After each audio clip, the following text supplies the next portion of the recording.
অটোপাসের দাবিতে এসএসসি পরীক্ষা 2024-এর শিক্ষার্থীরা মানববন্ধন করছে এবং শান্তিপূর্ণভাবে আন্দোলনের মাধ্যমে তাদের দাবিগুলো সরকারের কাছে তুলে ধরছে। তাদের দাবি হচ্ছে এসএসসি পরীক্ষাতে যে স্থগিত হওয়া বিষয়গুলো, সে বিষয়গুলো এবং যে পরীক্ষাগুলো হয়েছে সে পরীক্ষাগুলো না হয়ে এসএসসি পরীক্ষা 2022 থেকে যেন তাদের রেজাল্টটা তৈরি করা হয়। এর পিছনে তারা বেশ কিছু কারণ দেখিয়েছে। এই কারণগুলো যৌক্তিক কারণ এবং এই কারণগুলো আমি নোট করে রেখেছি, এগুলো তোমাদেরকে জানাবো। এবং এই যে আন্দোলনটা করছে বা মানববন্ধনটা হচ্ছে, সেটা হচ্ছে সিলেটে আন্দোলন মানববন্ধনটা করা হচ্ছে। আর এটা নিয়ে বেশ কিছু মেইনস্ট্রিম মিডিয়া বাংলাদেশের তারা এটা নিউজ কাভারও করেছে, আমি দেখলাম। তো এখানে এই যে মানববন্ধন, সেই মানববন্ধনে শিক্ষার্থীদের যে যৌক্তিক কারণগুলো রয়েছে, সে কারণগুলোর মধ্যে হচ্ছে যে বারবার যে এইচএসসি পরীক্ষাটা যে স্থগিত করা হয়েছে, যার কারণে তাদের এখন বর্তমানে পরীক্ষা নেওয়া বা পরীক্ষার জন্য প্রিপারেশন নেওয়ার মন মানসিকতা নেই, এটা তারা দেখিয়েছে। এবং এর মধ্যে কোটা আন্দোলন হয়েছে, কোটা আন্দোলনে বেশ অনেক শিক্ষার্থীরা কিন্তু অসুস্থ হয়েছে, অনেকে মারা গেছে এবং টিয়ার সেলের কারণে অনেকের চোখে সমস্যা হয়েছে, সেটাও তারা দেখিয়েছে।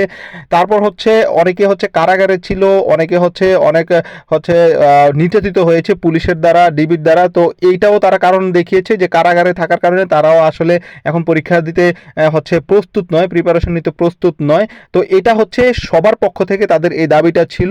তারপরে অনেকে বিদেশে গিয়ে পড়াশোনা করতে চাচ্ছে, তো তার জন্য কিন্তু অনেকে পাসপোর্ট করে রেখেছে। তো আগস্টের মধ্যে যদি তারা বিদেশে এই যে পড়াশোনার জন্য যদি আবেদন বা সেশন যখন শুরু হয়ে যাবে, তারা কিন্তু এই ফলাফলের কারণে কিন্তু তারা ওই সেশনে বা সেমিস্টারে কিন্তু তারা যুক্ত হতে পারবে না যদি পরীক্ষা নেওয়া হয়। তো সেই জন্য তাদের দাবি যে এইচএসসি পরীক্ষাটা যেন না হয়ে তাদের এই যে এসএসসি পরীক্ষা 2022 থেকে যেন তাদের রেজাল্টটা তৈরি করা হয়। এবং তারা বলেছে যে এসএসসি পরীক্ষা নিতে আরও 3 মাস সময় লাগবে। তো 3 মাস সময় তারা অনেক পিছিয়ে যাবে এবং তাদের যে অ্যাডমিশন তারা অনেক পিছিয়ে যাবে। তারপর বিদেশে যেও তারা পড়াশোনাটার যে সেমিস্টার সেটাও ধরতে পারবে না। তো এই সকল কারণগুলো তারা দেখিয়েছে। সাথে তারা বলছে যে আমরা যদি মেধা যাচাইয়ের করতে চাই, সেটা আমরা মেধা যাচাইটা আমাদের ভর্তি পরীক্ষার মাধ্যমে আমরা করতে চাই। এখন এসএসসি পরীক্ষার সময় এই মেধা যাচাইটা আমরা আসলে করতে চাচ্ছি না এবং মেধা যাচাই করতে গেলে আমাদের এখানে আরও অনেক সময় চলে যাবে, যেটা আমাদের জন্য আরও অনেক ক্ষতি হয়ে যাবে। তো সেই কারণে তারা চাচ্ছে যে এখন এসএসসি পরীক্ষার রেজাল্টটা যেন অটো পাস দেওয়া হয়। সাথে তারা বলছেন যে এটা সবার জন্য সমান থাকবে, কারণ অটো পাস বা যে রেজাল্টটা এসএসসি থেকে যদি নেওয়া হয় সেক্ষেত্রে এটা সবার জন্য সমান এফেক্ট পড়বে। তো সেক্ষেত্রে তারা এটা নিয়ে কোনো সমস্যা তাদের কাছে মনে হয় না যে পড়বে।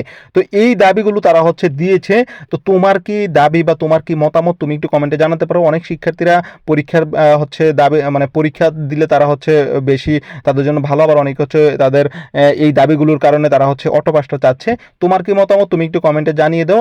আমরা জাস্ট তোমাদের এই দাবিটা তুলে ধরলাম। তো তোমরা তোমাদের মতামতটা অবশ্যই কমেন্টে জানাবা। তো সকলে ভালো থাকো, সুস্থ থাকো, সবার জন্য শুভকামনা রইল। আসসালামু আলাইকুম।